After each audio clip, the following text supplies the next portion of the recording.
Bakit na?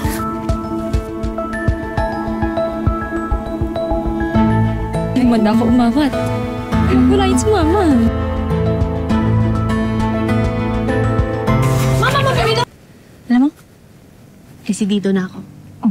Pahiram ako ng plancha, pahiram ako ng damit, tapos magsi-skincare ako para maging clear skin ako katulad ng Miss Blush na yon. Para mapansin ako ni Robin, kailangan ko magpaganda.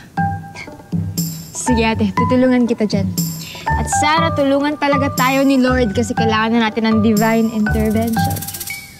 Grabe ka naman sa akin, ha? Divine intervention agad? Kaya naman natin tayo-tayo lang eh. Bakit kasi hindi ka nalang magpa-derma nang gumaling yung mga pimples mo sa mukha? Derma? Oo. Saan tayo kukuha ng pera? Doon sa alkansya natin?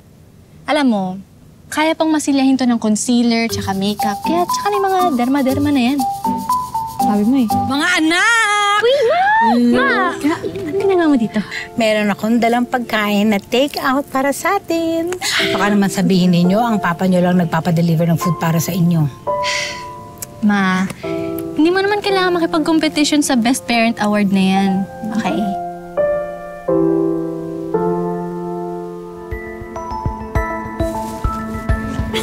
Bakit na?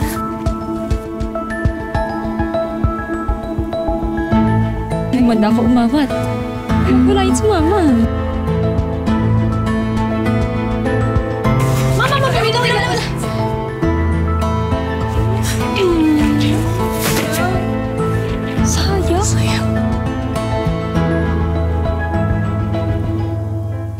Sayang yung pagkain daw. Walang kakain! Kailangan kong maging kasing sexy ng Donna na yun. Kailangang magsisi ang papa ninyo.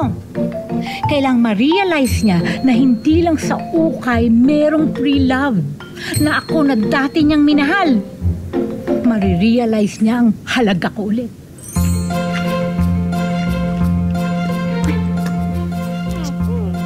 Pareho na kayo may project makeover.